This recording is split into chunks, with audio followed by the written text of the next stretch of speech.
And Meltzer does make a good point because he's talking about Hogan's contract that's due to expire before the end of the year. Obviously, we know Hogan sticks around, but Meltzer's point was, where does the company go? To Sting? That day, in Meltzer's mind, had long passed. Sting was the shining star of '88. This is 1995, and although he saw on the card, Sting was not a factor for the record pay-per-view at Bash at the Beach. He wasn't even wasn't on the card. As far as not a factor for that pay-per-view, has no effect on the Clash rating. Was only at the last show for a cameo. Sting was. If he had potential to be the man to carry the company profitably, the ball was dropped many years ago. Again, this is all coming from Meltzer. And they tried several times in each case backing out because it wasn't working. Yet, he is not only the best choice, but the only choice should Hogan not come to terms. There is no star who can be a franchise in that company today. And confusing a big crowd reaction with someone's ability to carry business on top is something the company needs to be able to differentiate. So what's the solution if Hogan leaves? A highly publicized, totally new direction, repeating the same mistakes is only going to throw more good money after bad. But that's some stiff criticism, in my opinion, of Sting from Meltzer. You've spoken about Sting over and over again. All things being equal, do you think, hey, if needed to, the company could have gotten back behind Sting and really pushed him to the moon and stars again? Of course they could. You could have revived him. It wasn't like he was dead.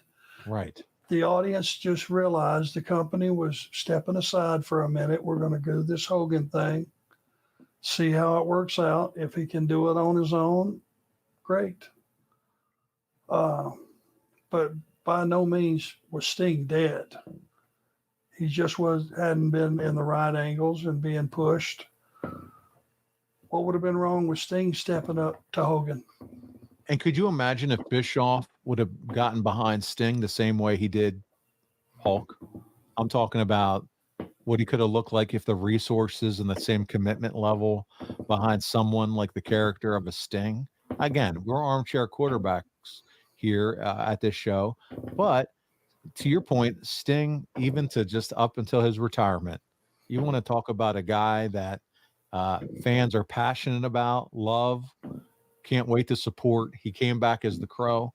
He absolutely, from a fan perspective, if Bischoff would have had that same kind of, again, commitment, resources, etc., been a star here.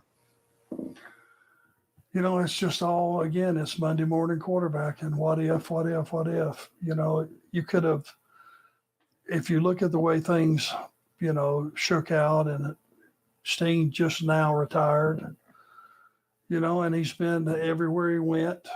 He has been a force. He has been the guy. He has been stayed over his entire career.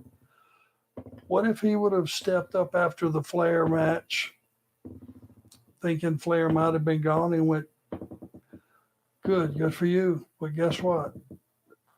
This is my company. You're the outsider, not me.